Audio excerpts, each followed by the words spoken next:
The ongoing conflict in Darfur, which started in 2003, was declared a genocide by United States Secretary of State Colin Powell on September 9, 2004, in testimony before the Senate Foreign Relations Committee. Why does the charge of genocide matter? What is the difference between charging crimes against humanity versus genocide? This is a very important question. It goes to what the law is trying to accomplish in this situation. And when the law talks about genocide, it's talking about not only the destruction of a group, but the destruction of this group in whole or in part. And also it's talking about protecting particular groups. It's talking about the protection in particular of racial and ethnic groups in this situation. The charge of crimes against humanity is a more general kind of charge that focuses on widespread killing, but gives less attention to the particular groups who are experiencing this death and killing. So in developing the genocide charge, the focus was on this particular racial group that's dying in Darfur, the black Africans who are attacked and killed and raped in these villages and on their farms. And what the charge is doing is pointing to the fact that it's black Africans that are dying at the hands of Arab militia Janjaweed groups.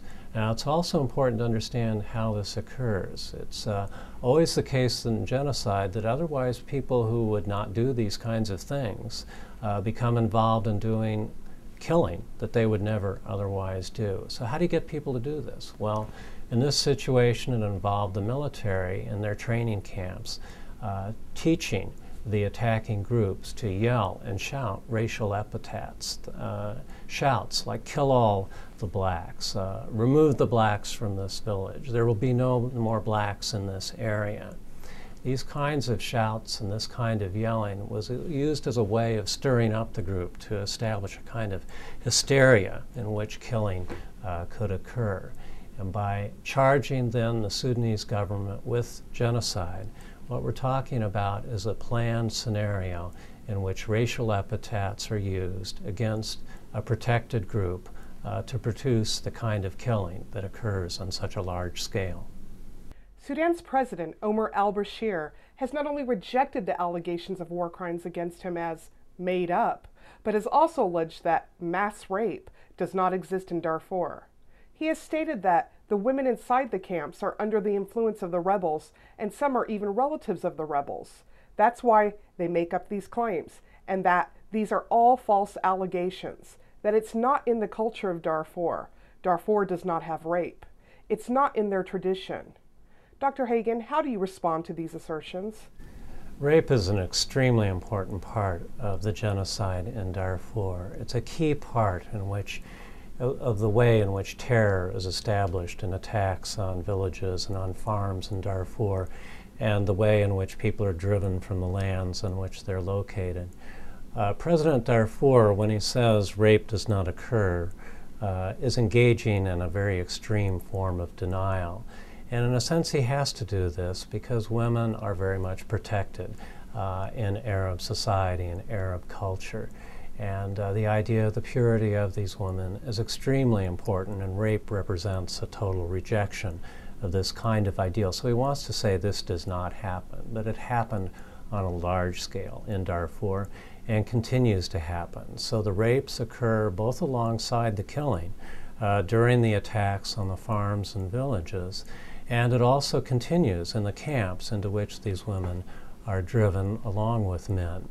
The crucial part of this has often involved when the women are sent out of the camps to collect firewood. And while they're outside of the camps and even less protected than in the camps, they're particularly vulnerable to rape. One result of this is that now so many of the men and women, the black Africans in Darfur, have been driven into these camps, the rapes continue. The prosecutor at the International Criminal Court, Luis Moreno Ocampo, has made this an important point, and what he's trying to establish is not only do we have evidence about the rape and the killing in the attacks on the farms and villages, but we know that that rape is continuing, and it's continuing to this day in Darfur, and it represents a continuing source of evidence of the intent of the Sudanese government and its military and the militia involved in these attacks, both in the villages and now around the camps, in perpetuating a kind of hostility and a kind of terror that keeps people in the camps and allows the genocide to continue. Professor Hagan, thank you for taking the time to talk to us today about your important work and the enormity of this crisis in Darfur. Thank you. You're very welcome. You know, none of this research would have been possible without the support of the American Bar Foundation, the National Science Foundation, and the Coalition for International Justice. This was a large-scale project. It required a lot of support, and we're extremely grateful for the opportunity to do this work.